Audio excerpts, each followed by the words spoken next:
So just a bit of background on myself. My name is Tom Szirtes, and I run a company called Mbryonic. And we're based here in East London, and we've been specialising in immersive technology like virtuality and augmented reality for about 4 years now. My background is originally in video games, so a lot of my career has been about really taking experiences, making them interactive and engaging. And now we find ourselves working a lot in marketing. And essentially, I guess what we do is we create exciting, innovative ways for organizations to communicate using immersive technology. So when we're talking about immersive technology, we're actually talking about a whole range of different products that are coming out, and you're probably familiar with virtual reality. The headsets on the right here, like the Oculus Rift, have been around for about a couple of years now, 2-3 years. And how it works, you put on a headset and suddenly you find yourself immersed in a digital world that feels very real. At the moment, these headsets are been quite expensive because you need a PC and a headset, and the headset was about £400 or £500, and you needed a PC to run it, which might cost you another £1,000. It's not very practical, but these are coming down in price. We've now got the Oculus Go, which is the one on the bottom right, and that's a £200 unit, and it doesn't need any wires. It's completely wireless. Very light, and actually gives quite a nice experience. And there's another one coming out from Oculus, who are, by the way, owned by Facebook. Another one coming out early next year, which is going to be even better. So there's a lot of progress there. On the other side, on the left-hand side here, we've got augmented reality. And augmented reality is about overlaying computer graphics, the digital world, onto our real world. And the chances are everyone here already has an augmented reality device on them. It's their mobile phone, and if you used a Snapchat lens, then you've kind of had an augmented reality experience to maybe make your head look like you're a zombie or aging very quickly.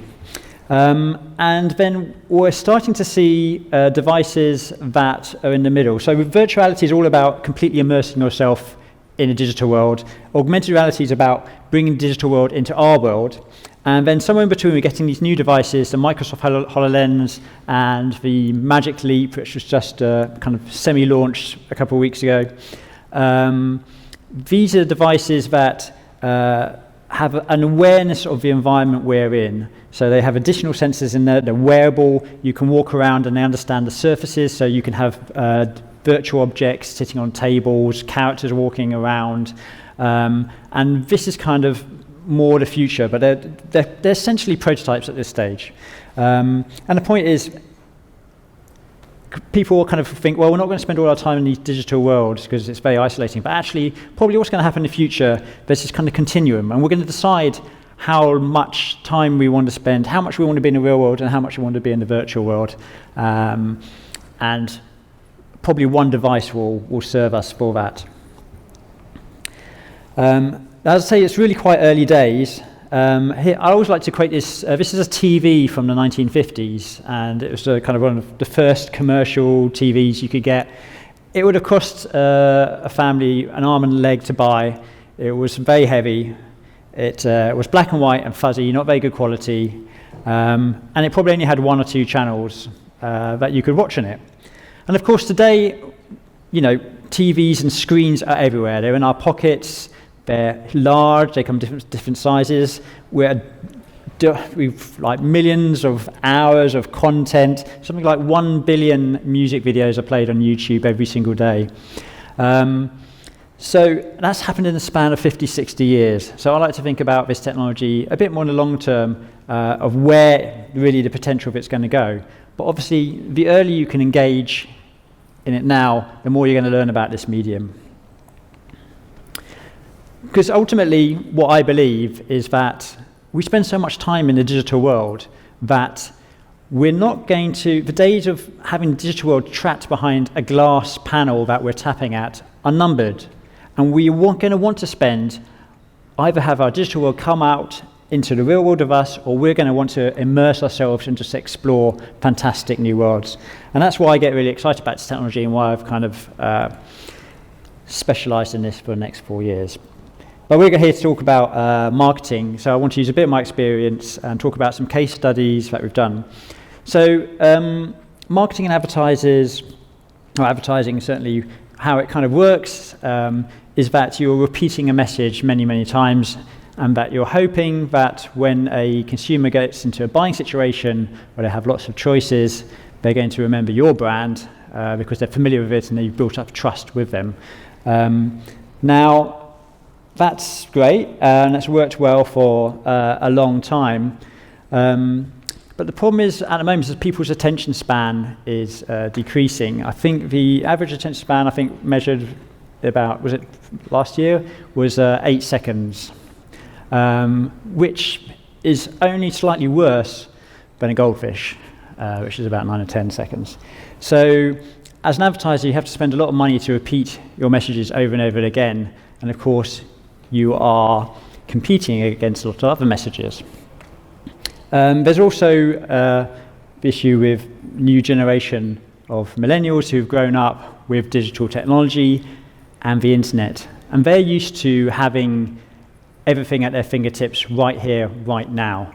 So, the internet's there, I want Alexa, give me this, and you have it immediately. They're also very connected. They really, from an early age, have been used to not just being a consumer, but a creator, to create their own brands, their own images. They require validation constantly about what they're doing. They're seeking to share. And what to do is to share experiences. So what this means in terms of marketing is that we're now entering an age of experience. And there was some research done which was around, they asked people, if you had some spare money, would you rather spend it on a product or an experience? And 86% said they would rather spend it on an experience. Because experience is something you can share, and this new generation has different values from, say, their parents' generation. And that's good for virtuality and augmented reality because VR is an experiential medium. When you put on a VR headset, you are experiencing something. You're not just watching something, you're there in it. So there's some advantages here that we have with virtuality. One is it's immersive. So when you put on that headset, you are completely immersed in that world. You have no distractions. It's a very kind of one-on-one experience. And two, it's very engaging because it feels very real. I don't know how many of you have actually, can you have raise of hands who've tried VR? Okay, so it's a bit less than half. It's interesting, when I was doing talks like this 2-3 years ago, it was probably like maybe 20% of the audience, and now typically it's between 50 and 70%. So obviously awareness of the technology increasing. So a lot of people have had to go on kind of maybe the Google Cardboard or very light experiences, and maybe less people have tried the more high-end headsets. But even with the cheap devices, probably you'll agree that it was something that you remember, that you engaged by, and you left with a certain feeling of having experienced something. And so that's a very powerful thing, to engage all your senses and your emotions in VR. Another thing is this VR has advantages. It's very memorable.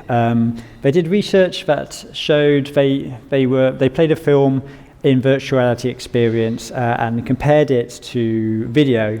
And virtual reality, people had an 80% retention of the information in 1 year compared to about 20% with traditional media. And the reason that works is because in VR you are in a real space, and our brains have evolved to remember knowledge based on geographical locations, because when we were running around in Neanderthal days, it's really useful to know that there's a saber-toothed tiger behind that stone. And so you may have also experienced this when you've walked from one room to another. You're in one room and you're thinking, oh, I was going to, must remember to pick up my keys, and you walk through another door and you suddenly forgotten what it was that you were supposed to do. That's because our brains are wired this way. But ultimately, VR and AR have the ability to change behavior. Stanford did some experiments whereby they paid a bunch of students to participate in this experiment, and they put on a headset and they were given a virtual body. Half of them were given a virtual body of a 20-year-old, and the other half were given a virtual body of a 70-year-old. And they were in a virtual space, and there were mirrors in there, and they could dance around and asked to do a whole bunch of tasks. And the 20-year-old avatars were very responsive, and the 70-year-old avatars were quite slow, and the sounds of creaking. Well, not sounds of creaking, but it was basically their movements were much more restricted. At the end of the experience, when they came out, they asked a whole questionnaire. And actually, most of the questions in there were completely irrelevant, except the last one, which asked you what you're going to do with a fee that you had for participating in this experiment. And the ones who had, in the group who were in a 70-year-old group, were 3 times more likely to save their money than the ones in the 20-year-old group. And there's been other ones around trees. So like they've had virtual reality experiences where you've had to sort of drill down, saw down trees with a virtual chainsaw, and you can hear all the sawing noise. And again, they did a kind of a bogus questionnaire, but then when they were offered a cup of tea or a drink, the people who had been through the virtual experience used 20% less paper napkins, than the other group. So let's have a look at some case studies of where this can be used. And I'll probably try and group it into a number of different areas. So we'll start off with augmented reality. Now, a lot of people who are selling products are 3-dimensional objects, and the way we traditionally sell 3-dimensional objects is by either you go to a showroom, which obviously restricts the number of people who can go in there, or if online you're going to show a photo of that item. Now, what IKEA have done, they produced an augmented reality app that links to their printed catalogue, and you can browse their catalogue and bring 3D models into your own living room or your own home. And this is really powerful because it allows you to see in context these items, see which one is going to fit in your space, whether it goes with the rest of the colours on your wall. And not only this isn't a flat image, this is actually something that you can walk up and around and look at close. You can change the materials on it. You can decide where you want to place it. So what it's doing is reducing the gap between the user's imagination of how they imagine this product will be used and actually how they can see it in their context. It's a personalized experience for them. Another example is BMW. Now, BMW obviously a very kind of aspirational brand already. So what they did is they created a Snapchat lens filter. So Facebook, Snapchat, and soon WhatsApp and Instagram have augmented reality features built into their camera.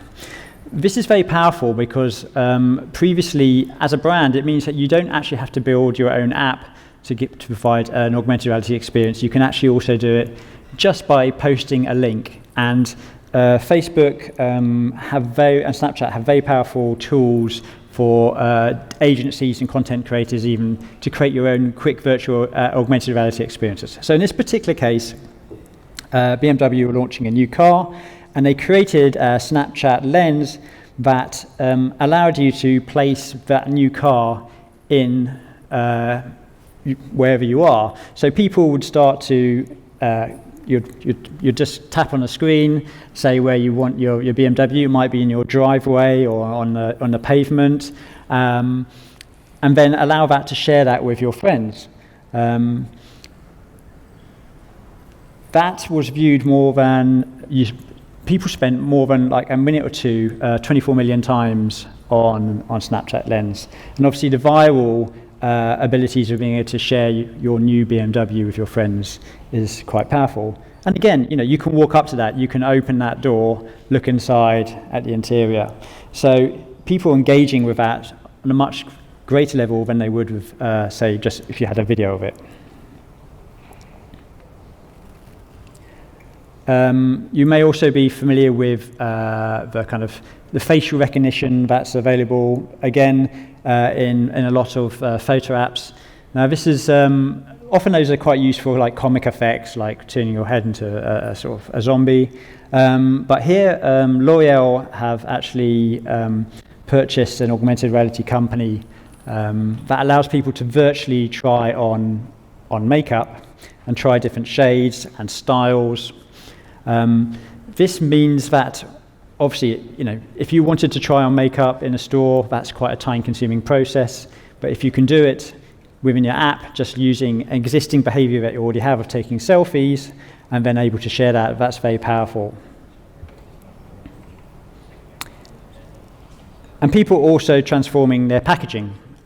So what you can do, augmented reality can recognize objects in your environment, and for instance, packaging can be a link to a brand story. In this particular case, there was Cadbury's who had they had a series of characters, the Martians, who they linked to one of their chocolate products, and what they could do is then allow people with their mobile phone to scan the packaging of a chocolate bar to reveal a mini-game and interactive story that you could play again with the characters. So you're increasing the engagement from someone just going and picking up a product and eating it and throwing away the product, to then spending many minutes potentially interacting more with your brand and with the story.